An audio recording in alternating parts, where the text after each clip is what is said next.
my name is Hannah. And I'm Maggie. You're listening to Lavender Lemonade, and today we will be inventing new holidays.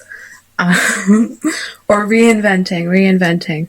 If Christians can take over other people's holidays, we could take over theirs. That's a good point. That's an excellent point. And I mean, not just Christians. I feel the other religions are also guilty of this, of stealing some holidays. Ooh.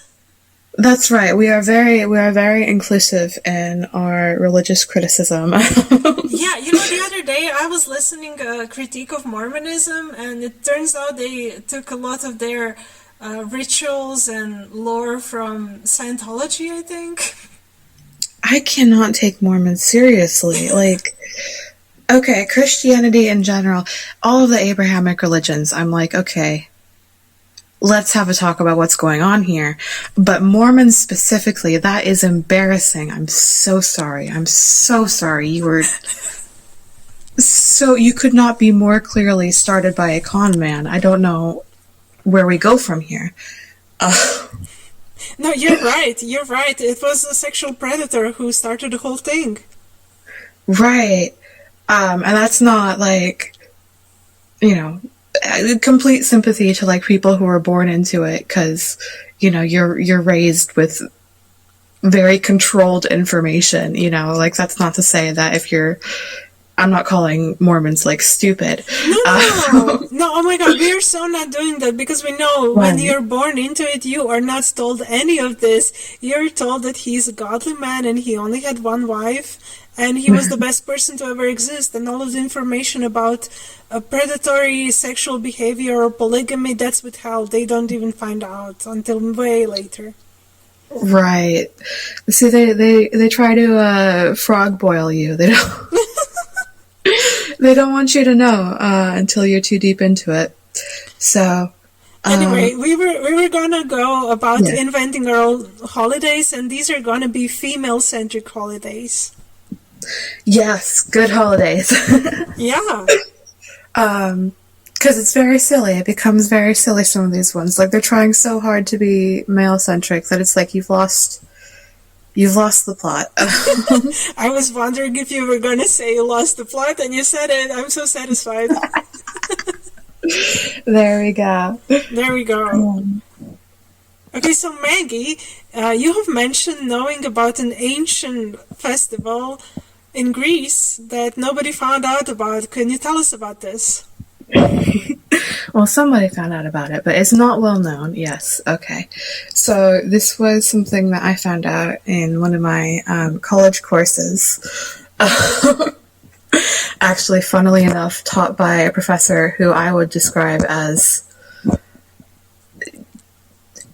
maybe anti-feminist. Oh my god, this dude was a lot. But so there used to be ancient Greek religion, what we know of it now is basically the male version, because it is reasonable to think, there are reasons to think, although we can't quite know for certain, that there was basically what the men were doing and then what the women were doing, because women were in the private sphere, isolated from a lot of public life by men. And especially with goddesses like Demeter and Hera, we have some evidence that women had their own traditions that were secret from men and were not recorded, and have kind of been lost to time. And so one of those was women had an entire religious practice dedicated to Demeter, with holidays, a big one at harvest time, with their own priestesses, their own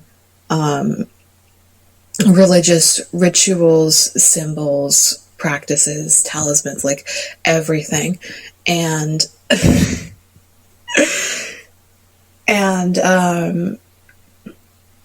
So this was women only, no men were allowed to know.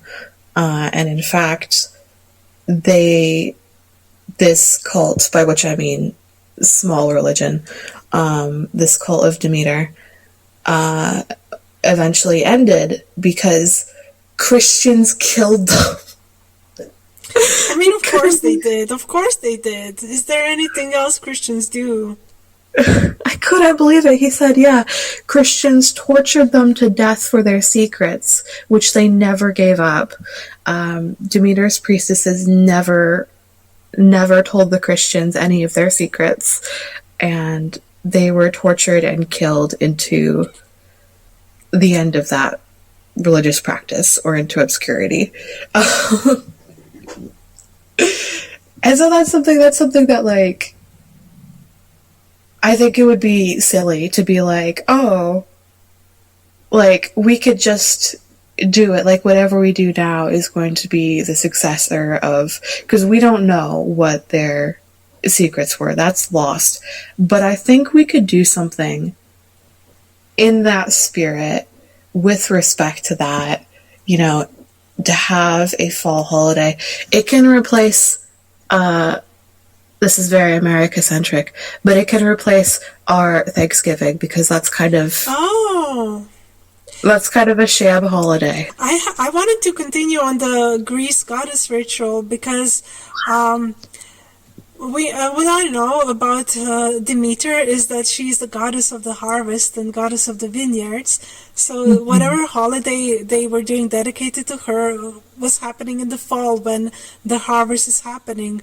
So can we think of some examples of what we could do to worship her, to like show our loyalty and dedication to her? First of all, I think we should have a continuity into the present day of women only. I hear, this is not unheard of, I hear of holidays all the time where it's like, oh, our fun holiday tradition is in the spring, there's a day where we beat women, and it's fine because it's a tradition. Okay, here is our tradition. We have a holiday for Demeter, and all of the men just get the fuck out. Get out of the house. You can't be here. I love it. I love it. All day. Yeah, women only. I think that's fair. Oh, here's a funny thing. They had a secret, mystical, ritual object, right? They had a holy object. And nobody knows what it was, because again, they died to keep their secrets. And my professor explained all of this, paused, and then went, I think it was a phallus. Of course you do. Of course you would think that. Nothing you said provides any evidence to that, but you feel it. You feel it so strongly you had to say it. I was like, you heard about the woman doing their own thing away from you, and you're like, it's actually secretly about me. Okay. I want to imagine, because I think when women make religion and make rituals, they worship life and they worship things that are alive. I want to imagine that it wasn't like a dead object. I want to imagine that it was something living. I want to imagine that it was like a magical tree or a special kind of seed they were preserving for like future generations. I want to imagine it's something that has life. I mean, it might even be like some type of a rock, but a living rock, something they were aware that has consciousness. That would be really interesting. I like where your head's at. I like how you're thinking. When you were saying that, the image in my head, I just immediately had like an image of, you know, the two cultural ways of understanding time, which is circular and linear. Do you know what I mean? Yeah. Okay. Just for our listeners, if anyone isn't sure. So some cultures view time as very cyclical, as in, like, we are repeating the seasons, we are repeating, you know, these walking the same thing. Those cultures tend to be a lot more sustainable in terms of how they treat the earth, because what you put into it is going to come back around, and that's kind of how they see it. Yeah.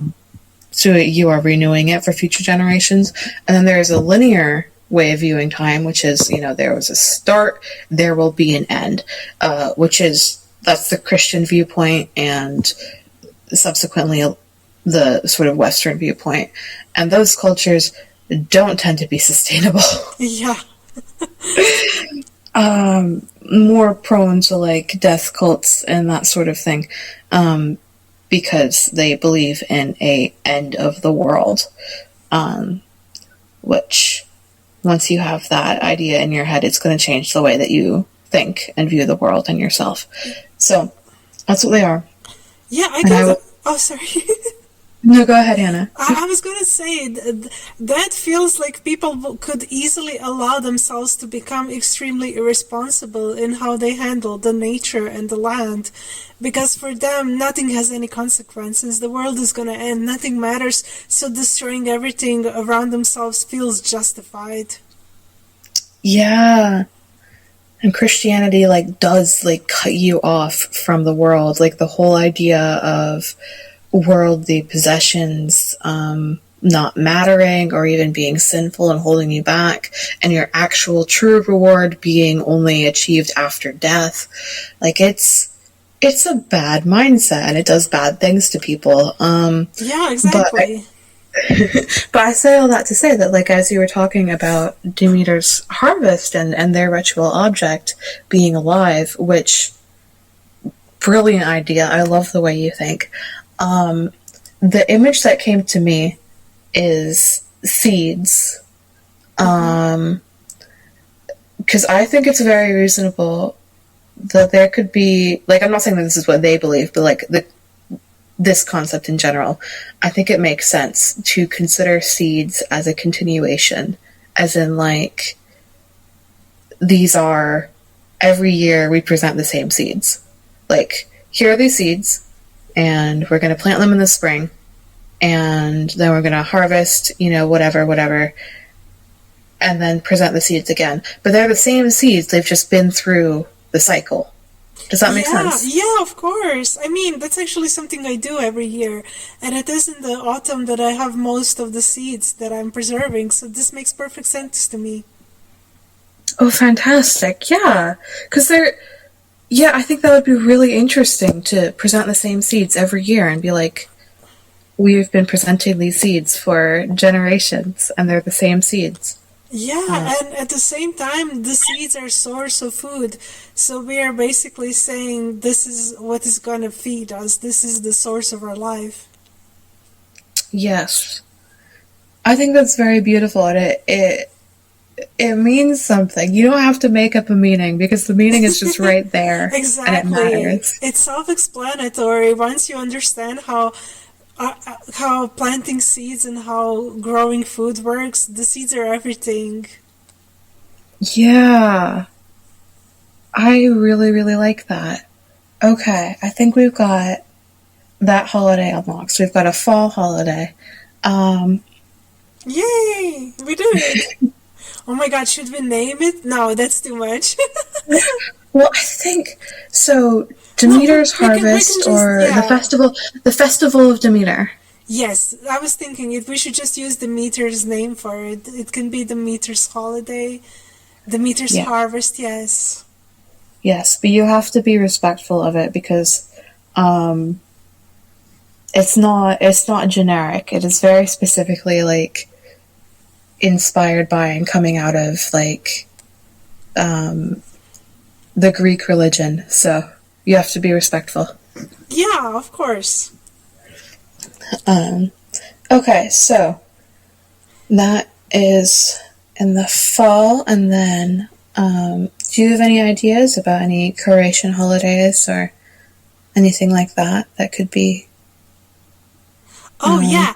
I wanted to comment about the priestesses dying to protect their tradition, to protect their sacred rituals. I really understand why they did this and how they needed to do this, because all of our old traditions and our old rituals and festivals have been stolen by Christians when they were trying to enforce their religion.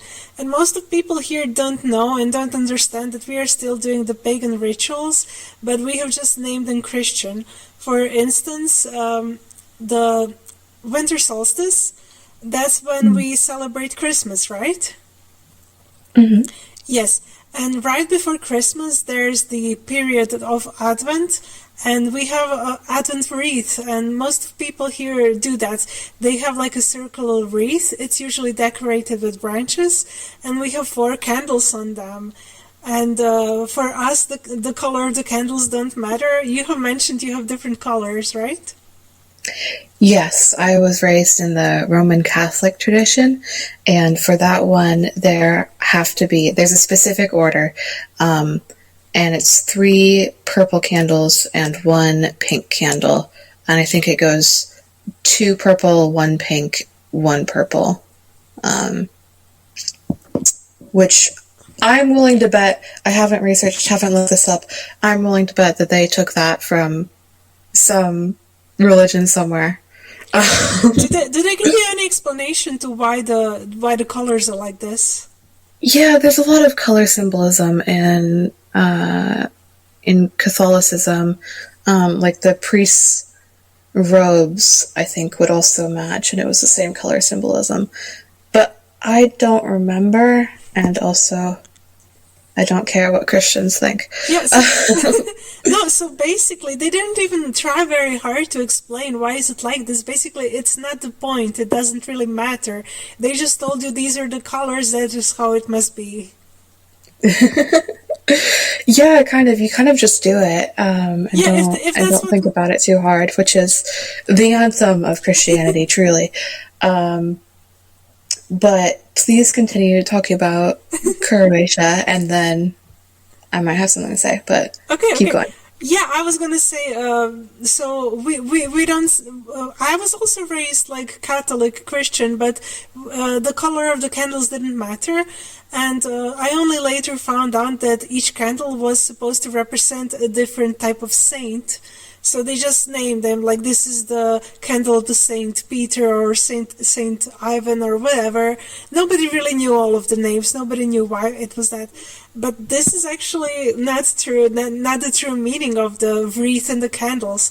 So the original wreath is a circle because it symbolizes the whole year, because a year is a cycle. And the 4 candles on the wreath, they're supposed to symbolize the 2 solstices and 2 equilibriums.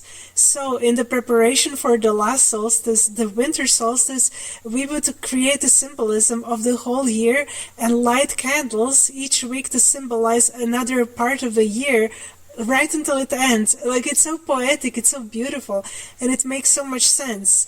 The entire practice was connecting to the nature and to the natural cycle of the year, and now we are still doing the same thing, but we don't know the meaning, we don't know why we do it. We just do it because Christians told us that this is the way things are done. They'll take your own traditions and then sell them back to you with a new coat of paint. Oh my god, exactly. That's exactly it. Yeah. So I looked up like what the candles mean. Oh, tell me. And I think I have a theory about this immediately, because I'm coming up with things like the first week means hope, the second one means faith, the third one means joy, the fourth one means peace. And it's all like, it all connects to like Jesus. Sometimes people light like a 5th white candle that is like the Jesus candle. I have a strong suspicion that like, no, this came from somewhere else, and we are slapping some Jesus paint on it. I think that's what this is. What you're describing too is like going back to the idea of the circular image of time. The circular understanding of time. Yeah. Which comes up in a lot of non-Christian cultures. I like that so much. Yeah, I think that's from pagan religions, because in pagan religions, we did, all we did was very connected to nature. All of the gods and the goddesses were the symbols of phenomenon in nature. We had a goddess of rain, a god of sun, a goddess of spring, like a goddess of flowers, goddess of storm and lightning. It was very, very connected to nature, and we were basically in worshiping this goddess and goddesses. We were worshiping the nature. We were connected to it. See, that makes so much sense. You don't have to invent anything, you know? It's why is there a goddess of flowers? Because there's flowers, you know? Like, it's self-evident. No, it's because flowers are the reason that we are alive. Because when flowers are fertilized in the garden, that's what creates the fruit. That's what creates the food. The flowers are vital for us. Yeah, absolutely. Yeah. It's such a more hopeful view of religion and connection. You know, like holidays really are like, you know, you get together with people you love and you eat food. Yeah. You know, sometimes we do other stuff, but I love this. Sometimes we do other stuff. that's less important. It don't matter. No, I mean, it's just the best, like, vague description of any holiday ever. We eat food, and sometimes we also do other stuff. You can see my priorities. We've got the food. That's it. Let's move on. Yeah. I mean, it does come down to it often. Like, even when some other traditions fall apart, the food always stays. Absolutely. I like that very much. I haven't done an Advent wreath since I left the Catholic faith, but I think I'm gonna do one this year. Like I'll get like the little circular thing. I'll just get whatever color candles I want. I think the other thing that could be done there for like the winter solstice should be a holiday. Deserves to be a holiday, obviously, of course. No, people do celebrate it around the world. Yeah. It's just that the Christians stole it and turned it into Christmas, so now less people are celebrating the solstice and more people are celebrating Christmas. But I know every year a lot of people gather on the night of the solstice and they wait for the first day when the sun is going to rise after the darkest night of the year. And I think that's really beautiful and poetic, and you're really connected with the cycle. It's like you're having an ongoing conversation with the nature around you. Yeah, absolutely. Yeah, I think that's really beautiful.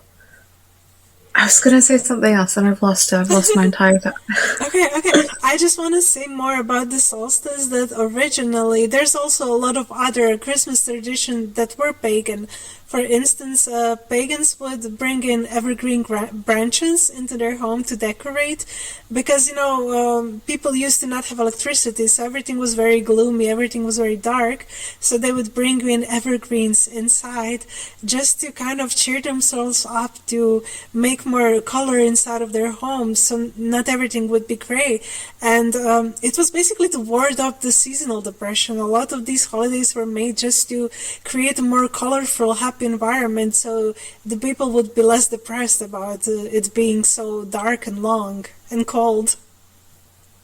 I love the utility of that. That's so smart. I love these traditions where you hear them and you're like, oh yes, that's that human spirit, right? Yeah. Holidays that make you love people, as opposed to holidays where it's like, oh, you're bad for being a person. Oh my god! Which holiday is telling you that you're bad? I'm just thinking about Christianity again, especially like Easter. Okay, yeah, like Easter is rough. Easter is a celebration, but like the whole like thing around like, yeah, you suck so bad that like a god had to die about it. Okay, but I just want to point out, while we're talking about Easter, that all of the symbolism, all of the little like ornaments and everything we use little eggs, and we use like little baby chickens and like rabbits. All of these are so very very obviously symbols of regeneration, because nature is regenerating in the spring. Everything is starting, everything is getting born anew, and it's all like very, very obviously like pagan, like coloring the eggs and drawing little bunnies and like flowers. Flowers are really big and a lot of color. All of that is associated with Easter is very obviously about regeneration and pagan celebration of a new life, and they're forcing it. They're forcing it to be about Jesus. Like, how are you gonna tell me this little bunny and this little colorful egg is related to what they did to Jesus, which was like torture and death? Like they completely forgot to file off the serial numbers. They were like, "This is too good. These traditions are too good to get rid of, and they do not make sense with the meaning that we're going to impose. Yes. We'll just keep them both and not think about it." Yeah, we'll just Jesus stamp on it, the Jesus' name, and keep them. I think the only question, because like Easter is a very, very easy holiday to reclaim or to celebrate in a outside of a Christian context. You can just leave all the Jesus stuff at the door, and bam, you're doing all these old traditions that have nothing to do with Christianity at all. Exactly. I think the one thing that I would want to do there is I wonder if I'm not educated enough to know. I don't know, but like I wonder if we know like if there was any specific god or goddess associated, probably more than one. Like that's the one thing of like I would want to have, because I'm a sucker for a lot of the ancient aspects of the ancient religions, ancient goddesses. I'm really, really interested in, and I would love it if I could just if there was a goddess that I was like, okay, it's her. This is at least partially about her now. Oh, I looked it up. It's Ishtar and Eosta. They're the goddesses of Easter. Okay, say it again. Ishtar and what's the other one? It says Eosta, which is similar to name Easter. Oh my god. Eosta. Ishtar, isn't that like, is that Sumerian? Is it that old? Wait, I didn't read that far. Ishtar reminds me of the Egyptian religion, actually. Like, I feel like there was an Ishtar back then. Oh, Egypt was so old. Like, I mean, it still exists, but you know, ancient Egypt right. lasted Yeah, for so it is long. Sumerian. It is. I just read it. It is Sumerian. Inana or Ishtar. Oh, absolutely. Oh, Inana, she was the one who resurrected herself. Oh, I love this. she might have been, if I'm remembering correctly, I think one of her priestesses was like the first to invent something. It was either like writing poetry or like signing her poetry, inventing the concept of authorship, or it was something like that. I just remember like a priestess of Ishtar did something historically significant. God, I don't remember now. Who was the first? Could it have been authorship?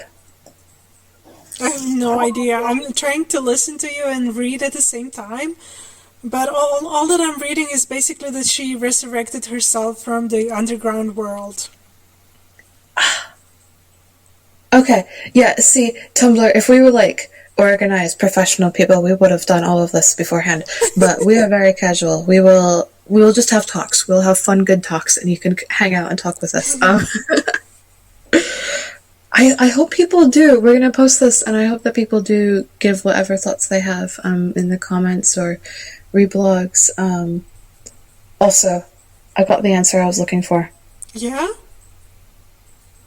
Yeah, the first named author in history that we know about, Mesopotamian poet and priestess, Enheduanna? I've never heard of that. I can tell I'm mispronouncing her name. It's okay.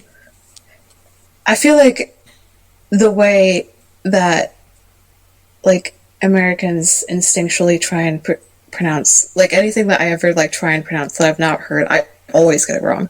I don't know if that's an American thing. It might just be a me thing. So, who was the? I'm like trying to verify.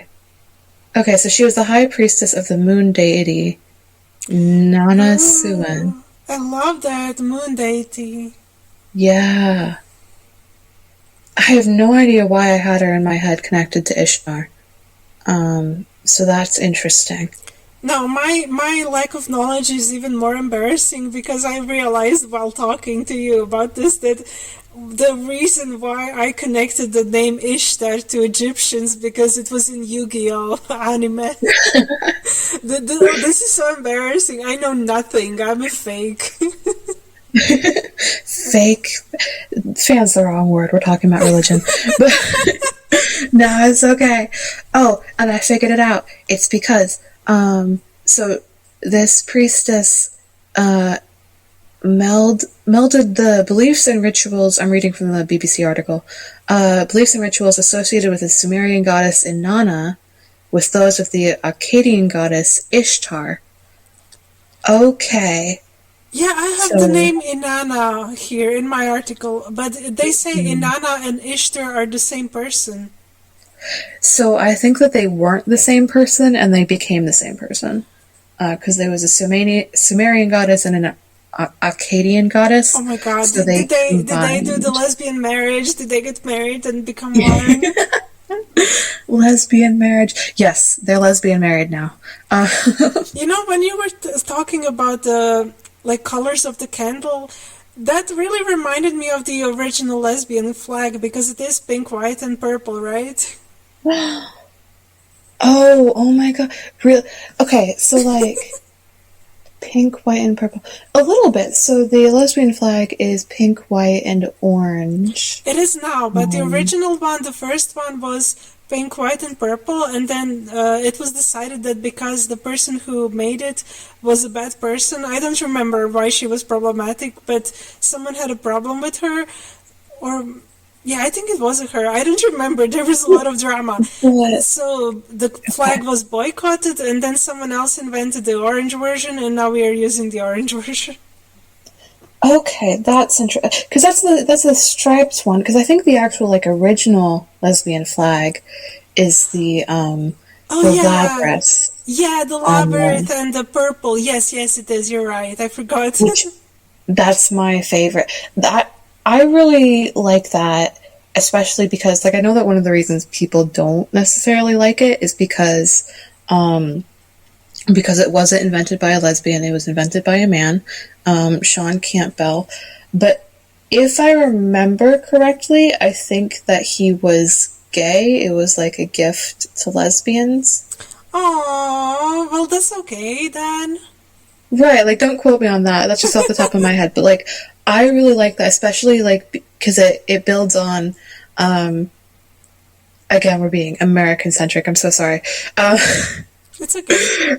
But the relationship between gay men and lesbians in America was really changed by the AIDS crisis. I know Lesbians about this. did a lot of work for gay men, a lot of work, a lot of advocacy, a lot of just like literal caretaking, which is why, because the acronym used to be, I think, GLB. Yeah. And because of the work that lesbians did in the AIDS epidemic, the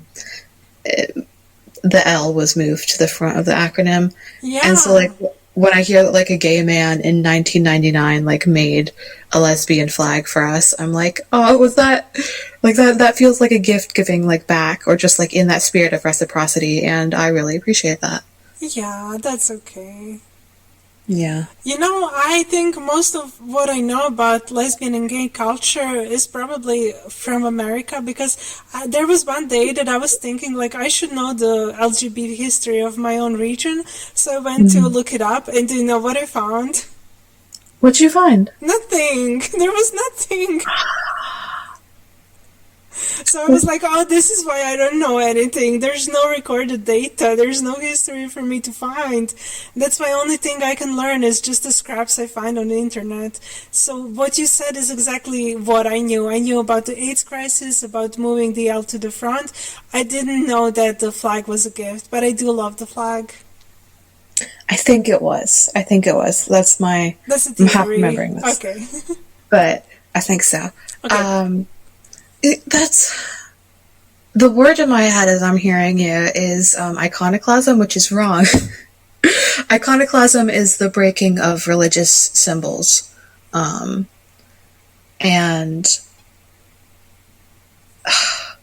but like that's like gay culture, lesbian culture. We've always been here. We've always been a percentage of the population. So when I hear something like that of like, we have no recorded like gay history, it was there. Yeah, of course it was. You know, it didn't get recorded or it got deliberately erased, and that makes me so sad. Yeah, same. There have been lesbians where you are now for as long as human beings have been on that land. I know, but I cannot find them for anything. We have to find this for you. We have to. This is why I'm so interested in. I don't find a lot of utility in just inventing holidays wholesale.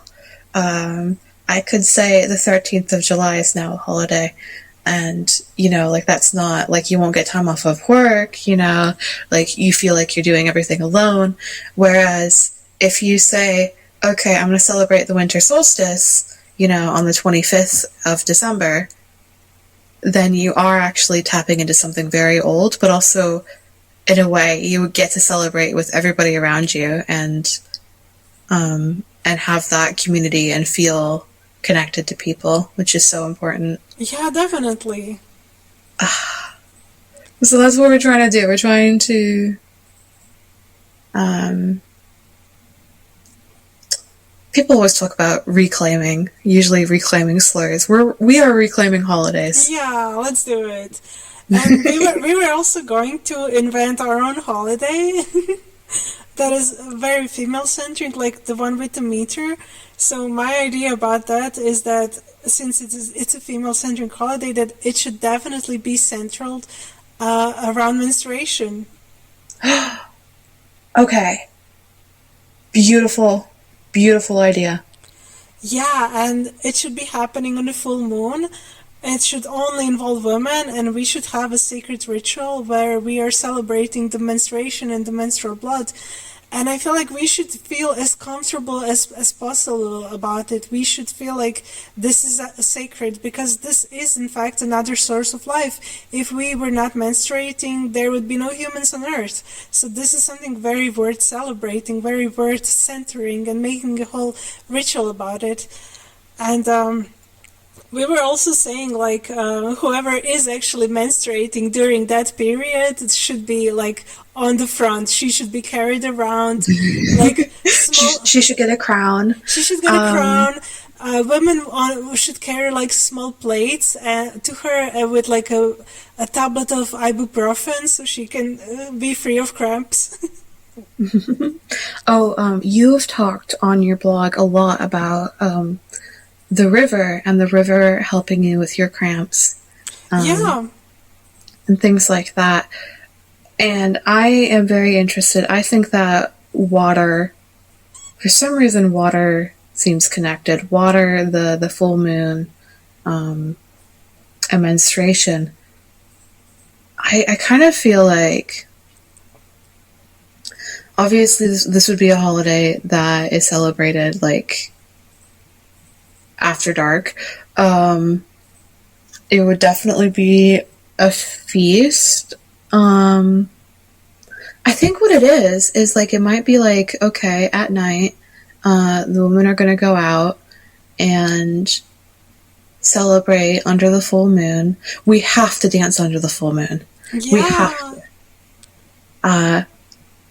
That's too beautiful. We have to. And I think that there could definitely be something about going into the river in the light of the full moon. You know what? I was thinking about this because the other day I was actually menstruating and I felt the urge to go swimming, and I went into the water and it was full moon outside and I could see the reflection of the moon in the water, and it felt correct. It felt like very, very right. I felt like I was in the right place in the right time, like in the night in the water looking at the moon, menstruating. I had a great time. I have to say it's a really good experience. You were already celebrating the holiday. Yeah, I think we were saying it should be around Easter because it's also a symbol of regeneration, but it would be good for it to be like in the summer when the water is warm enough so we can do this safely. I definitely think summertime, because if we do summertime, it can be symbolic of coming into fertility, coming into the full, because like Easter is like the beginnings of new life, and then summer, having it in summer could be symbolic of hoping for fruition, I would say, of that, either, because menstruation, you're going to have two outcomes, ideally, which is that you are not pregnant, and so it's this little, it's this ritual that your body carries out to keep you strong, to keep you healthy. Yeah. And so we definitely want to put as much on that as possible, support that. And then the other thing is, of course, pregnancy, which in that case, if you are choosing to become pregnant, we want you to carry to term, we want you to be healthy, we want the baby to be healthy. And so to me, having it in summer not only like make sure that the water will be warm, but also just means that just symbolically we are bringing things into ripeness, into fullness. Yeah, that's a nice sentiment. I love that. So I think this is so nice. We've talked about reclaiming Easter. So there's Easter. Now we have a summer holiday. We have the festival of Demeter in the fall. We have the winter solstice. I think we've done it. Yeah, we created a whole year of female-centric festivals. Yeah, I'm so excited actually to do it as at least. What's the actual name? We are keeping the Halloween. We forgot about Halloween. We're just keeping it as it is. Oh, okay. Well, Halloween, if it's Halloween or the Day of the Spirits, the Day of the Dead, like all of those things, they are already very good. Yeah, I know. You told me in America people are not celebrating the Day of the Dead, right? No, not really. That's more associated with Mexico, Latin America, South America. Oh yeah, I've seen their version. It's so beautiful. Here people are not. I've seen them like make little shrines and bring tributes of food and gifts to their deceased. I thought that was very, very beautiful.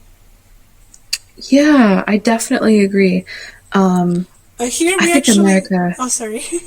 It's okay. America is very uncomfortable, actually, with death. We have we're going to live forever mindset, which is why our country is super sustainable and doing great, and we're making all good decisions. Wait, so at the same time, like you see time is linear, like we can destroy all the resources, and also we are going to live forever. Like on what resources? You can really see in America the end point of Christianity. Because that's what's happening, is Christianity is running this country into the ground. Religious extremists, like, you talk about Mormons, evangelicals, like, just these strains of Christianity that are just really, really leaning into the end of days thing. And you can just see, and the whole idea that, like, the real reward, the real living happens after death. And you can just really see in real time, like, what this does to people. Yeah, sadly. Oh, this is why we need renewal and cyclical holidays and cyclical thinking. Yes, I think that's a wonderful idea to transform this linear thinking into cyclical, because while people were doing the cycle, like respecting the cycle, people were taking care of the earth and taking care of quality of life and everything, and now these things really went out of order. Yeah, absolutely. And just to bring us back a bit, I was going to say people in Croatia, we do celebrate the Day of the Dead, but we don't like make food or shrines or bring gifts. We just make sure the graves are very pretty, and that time of the year everyone is like doing the maintenance and making sure it's all clean and beautiful. Everyone brings a lot of flowers, and everyone brings fresh candles on this one day. And then if you go there after the sun sets, it's like being in space. Like everything around you is glinting and shining. I go every year just to see how wonderful it is. You're like standing in a sea of like thousands and thousands of candles, and they're all in different colors. It's just a very beautiful experience. And then the next day is Halloween. That sounds gorgeous. That sounds wonderful. It is. I love it. I'm also just so struck with how wonderful it is to have that tradition of beautifying graves. That seems like it would prevent a lot of problems that can come from neglected grave sites, and also just it connects people to the reality of what life is. You know, you don't have to make it something strange or something foreign to be afraid of. This is the cycle. This is what it is. And how much peace would it give to you to know that, like, when I die, my grave will be taken care of, and people will visit. You see, that is so telling, because I don't even know what kind of danger they can be from neglected grave sites. I've never seen neglected grave sites here. I think it depends on where you are, because I am thinking a little bit of New Orleans, which is not the usual case. New Orleans floods a lot, and they have problems with especially shallow grave sites. Things don't really stay underground. Oh no! Yeah, so I understand that is a problem in New Orleans. So that was the first thing that like came to my head. I didn't know about this. But like honestly, like I don't. It is good to take care of grave sites. Make sure that there's no like invasive plants. You're really gonna see like how little I thought this through. It's normal what you're saying. Some of the graves here are like they don't have flowers planted on them, or any kind of plants. Some of them are covered in like gravel or some kind of sand, or like just little decorative rocks, and some of them are like just completely like stone, like covered in a stone board, or there's like I can't remember the word. You know, like the very very polished block of special kind of stone in like marble. Yeah, some of them are marble, so it's rarely a problem of like invasive plants or things like that, but all of it has to be cleaned, and the new flowers have to be brought out and stuff like that. Yeah. And also I wanted to say what you were saying, like how wonderful it is to connect with people and to know that you will be buried and respected there. I think people do get a lot of peace of knowing that their graves will be visited and maintained, and most of people already know where their grave is going to be, because we do have family graves where your place is already reserved. Like, I mean, I don't have one, but my grandma knew all her life where she was going to be buried after she dies. However, even though there's a lot of potential for it to be connecting and like really nice communal activity, people are kind of horrible, so they judge each other based on how well they maintain their grave. So a lot of people are scrambling to like clean their graves and put big pretty flowers just to avoid getting judged by their neighbors. abuse for being neglectful. So it is kind of shitty just because community is kind of shitty. The ups and downs of community. Yeah. Oh. Also, I was going to say about Halloween, we don't do trick-or-treating here. We don't really do a lot of costuming. I always did it because I loved it, but I wouldn't go trick-or-treating. I would dress myself as a witch, and then I would go walk the graveyard because I thought that was so spooky and so fun and so nice. And the community did not like this. Because the graveyard was very close to the church, so my parents and everyone was saying, like, don't go, you're gonna get recognized, the priest is gonna come after you. Like, I wasn't afraid, I was a little witch, I was gonna put on my witch hat and I was gonna go scaring people. And I did. Sometimes I really scared people because people were not used to, witches walking around the street. So when I would interact with someone, everyone would be very apprehensive. And that was so fun to me. I didn't show my face. I had like a wig and everything. I thought I was so cool. You were. Oh my God. Hannah, you are an icon. Thank you. Thank you so much. You are amazing. Oh my gosh. We would be carving pumpkins because we had a lot of pumpkins, so we would make pretty decoration with pumpkins every year. And I would also make a lot of decor because it was my favorite holiday.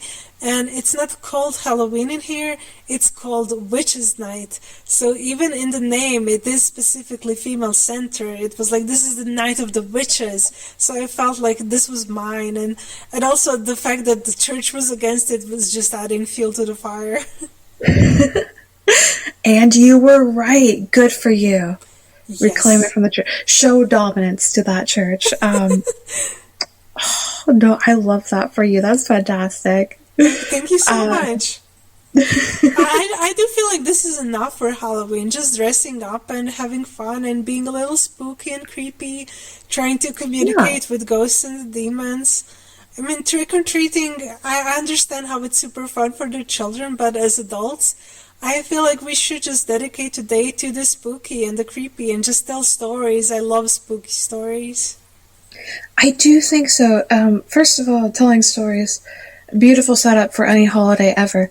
But I like the whole dressing up thing. I think I didn't really get to celebrate Halloween too much as a kid, so I did a little bit as an adult, and then I was like, you're grown, you need to stop this. But I think I might get back into it just because I really like the idea of like that time of the year when the veil is thin and there is a wisdom to changing your appearance to prevent any malevolent spirit from finding you or recognizing you. You're showing dominance, like I am the evil spirit now. Dress up as a demon for Halloween. Show dominance. Yeah. Yeah, I think that's really interesting. That's really fun. Yeah, I think that's good. Okay, before I forget, when you were talking about people knowing where they're going to be buried and grave sites, I was thinking, that's so lovely. It reminds me of something. There is a song, it's called Pyramid by Jason Webley, and I like this song, but it's very funny because he happened to come across keepsakes of a woman named Margaret. Oh. Right, and he found her keepsakes after her death, and she was buried in a family mausoleum, so she knew her entire life where she was going to be buried, and Jason Webley like never met her or talked to her, and like acknowledges that in the song of like he doesn't actually know like what she would have wanted or what she thought about anything. But I think it's very interesting that he learned that she knew her entire life where she was going to get buried and wrote a song in part about the psychological weight of that, of like it didn't matter like where you went, like that shadow, like they started building up the stones the day that you were born, and that shadow like follows you. Really? And I think that that is such a beautiful contrast to like how Americans react to that idea versus that is fascinating to me. I also feel like maybe a man would think like this. Maybe men have like a worse time dealing with their own mortality. I don't think that death is so scary to women because life is so bad for us. yeah. It is really interesting where like I listen to that song and I get really curious. I'm like, yeah, Margaret, you know, like what do you think? What do you think after like your death? Like do you it's a good song. It's an interesting song. When we post this this episode, we'll also put like a little link to the song so people can check it out if they're curious. Yeah, that's a wonderful sentiment. Tell me, Maggie, what do you think? Would you be bothered by knowing where you will be buried? No. I think well here's the thing, because I have been like a dandelion seed. I have blown all over the place. I have you know, America's pretty big, and I have been West Coast, middle of the country, down south, East Coast. So I'm to the east right now. And none of it has really been my home. And so I think to know, like, here is the place. No matter where I move, no matter what I do, this is where I'm going to be buried. That would provide a certain solidity. And then it would also relieve stress because, like, I've thought, you know, like, if I die suddenly right now, there's no plan in place. There's nothing, like, it would be a burden on the people who love me. And so I think it would be comforting to know that, like, if I die, people don't have to scramble or think of anything while they're grieving. It's all just taken care of.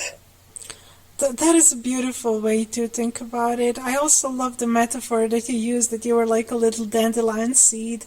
Like, I'm imagining you floating on the wind, being blown places here and there. It just looks so beautiful in my head, even though I can imagine for a human that is very stressful.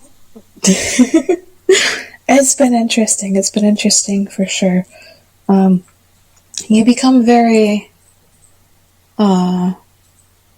I become very desirous of a home. I crave it. Yeah. The hunger to own land is real. Oh my God, yes. I want it so bad. And I think, you know, as women, like, we don't even want to own it to control it. We want to own it to protect it. Exactly. You know? Oh my God, that's exactly what I'm thinking. I just want to make sure once the land is mine, no tree is going to be taken down. All plants are going to be protected. The gardeners are going to flourish. I'm going to grow so many trees. I'm going to make a pond. I'm going to make sure animals can live there. It's going to be a conservation project immediately as soon as it's mine. Yes, please. You walk through the city and you just watch men just destroying things, and it's like, oh no. That's exactly how I feel. They're taking down trees, they're making like parking lots and idiocy. It makes me so mad. This is why women need to be in charge. Women should be in charge of anything. I think that we could spin that out though and talk for another hour or so. Yes. So I think we have a beautiful, I think we've done a great job. We have holidays for every season. I'm obsessed with your menstruation holiday. I don't even think it needs like a different name. I think we can just call it menstruation. Capitalized menstruation, like serious business. You know, I did have another thought about it. I think because there's so much stigma about menstruation and so much shame is pushed onto us, I think it would be good until the shame is erased, until it's all gone, we should have like a menstruation ritual every month, and every month at a different time. So every month when we're having different women would actually menstruate during it. So during the year, every woman who's participating in the ritual would be at the forefront, would be the one who's celebrated for menstruating. it is definitely a blessing. I can also think too of like, because I think that this is something that women could celebrate even if they can't menstruate for some reason, like if you are on a birth control, IUD that stops menstruation, if you have had to have a hysterectomy, anything like that. I think that this could be a way to celebrate the rhythms of the female body, and still participate. That's like, those thoughts are still kind of percolating for me and developing. But I do think that this would be a celebration of all women, because our bodies are wonderful. Yeah, I love how you rounded it up to just be like about the cycles in our bodies, because even the women who do not menstruate, they still do experience these cycles. And I've actually only recently learned like the names of all the phases and what they mean, and I've started noticing it happening in my body, and it's really helpful to know about it because we're not really taught about it. I found out about it accidentally. And we are the much more grounded sex in that respect. If I recall correctly, women have these month-long hormonal cycles, whereas men will cycle every day. Cycle through rage. Oh, it's so funny. That's why, they have that, what is it? It's like a spike of testosterone in the morning. It's different ways of being, but this is our podcast, so I can be misandric if I want. It seems very flighty to me.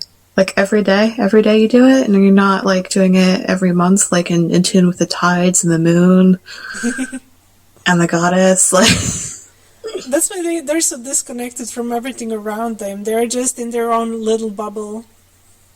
Yeah. Oh my god.